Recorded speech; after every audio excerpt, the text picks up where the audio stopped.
বিসমিল্লাহির রহমানির রহিম। উপস্থিত আজকের এই নেয়ামতপুর রেমিটেন্স যোদ্ধা সংগঠনের উদ্যোগে ঈদ উল ফিতরের শুভেচ্ছা এবং ঈদ সামগ্রী বিতরণ অনুষ্ঠানের মুরব্বিয়ান সকলের প্রতি আমার সালাম, আসসালামু আলাইকুম। আসলে এই রেমিটেন্স যোদ্ধা শব্দটা আমরা অনেকেই বুঝি, আবার অনেকেই বুঝি না, তাই না? আসলে যারা প্রবাসে থাকে, বাংলাদেশের মাতৃভূমির মায়া ছেড়ে এই যে একটা কঠিন, মানে তাদের যে একটা কষ্ট, এটা আসলে যারা থাকে তারাই বুঝে। এটা হয়তো আমরা অনেকেই বুঝি না। অনেক কষ্ট, কিন্তু বিদেশের মাটিতে থাকাটা কিন্তু আসলে অনেক কষ্ট। আপনার আপনজন ছেড়ে ওখানে থাকাটা অনেক কষ্ট। তো সেই কষ্টের টাকা দিয়েই গরিবদের মাঝে ঈদ সামগ্রী একটু বিতরণ করবে, এটা একটা আনন্দ, এটা কিন্তু একটা আনন্দ।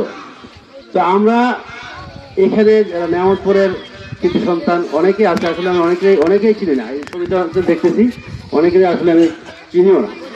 তো এই যে তারা একটা উদ্যোগ নিয়েছে, এটা কিন্তু একটা ভালো একটা উদ্যোগ আমাদের জন্য।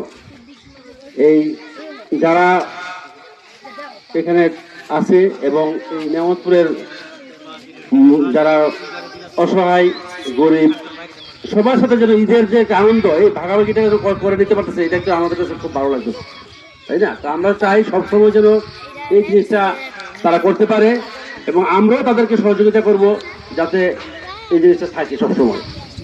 তো আমরা চাই আমরাও মানে এখানে অনুষ্ঠানটা যেন সবসময় থাকে, কোনো বিশৃঙ্খলা যেন না হয়, সুন্দরভাবে যেন অনুষ্ঠানটা সুন্দর হয়। সবসময় আমরা যারা আছি এবং যারা গ্রামে থাকেন তারা সবসময় চেষ্টা করবেন এই অনুষ্ঠানটা যেন সবসময় থাকে, এই ঈদ সামগ্রীর জন্য বিতরণটা, অনুষ্ঠানটা যেন চলতে থাকে, যেন শেষ না হয়। অনেক সময় দেখা গেছে যে হ্যাঁ এখানে আছে মনে করেন যে 50 জন, এই 2-1 জন হয়তো একটু এদিক সেদিক থাকতে পারে। তো ওই 2-1 জনকে যেন আমরা সবাই মিলে এই ইয়ার ভিতরে, সংগঠনের ভিতরে আনতে পারি, যাতে কোনো ঝামেলা না থাকে, সেই জিনিসটাও খেয়াল রাখবেন। অনেক সময় হয় না যে ঠিক আছে আমার ইয়ে করতেছে না, এরকম হতে পারে। তো এই জিনিসটা যেন না হয়। আপনারা যারা মুরব্বীরা আছেন, পোলাপানের দেখা গেছে পোলাপানের কথাবার্তার একটা ধরন, মুরব্বীদের কথাবার্তার একটা ধরন। পোলাপানের রক্ত একটা কথা বলে ফেলাবে, আরেকজন তো সহ্য করবে না। এই জিনিসটা যারা আপনারা যারা আছেন তারা জিনিসটা খেয়াল রাখবেন, যাতে এই সংগঠনটা সবসময় জারি থাকে। এটা আপনাদের কাছে আমার অনুরোধ, মুরব্বীদের কাছে।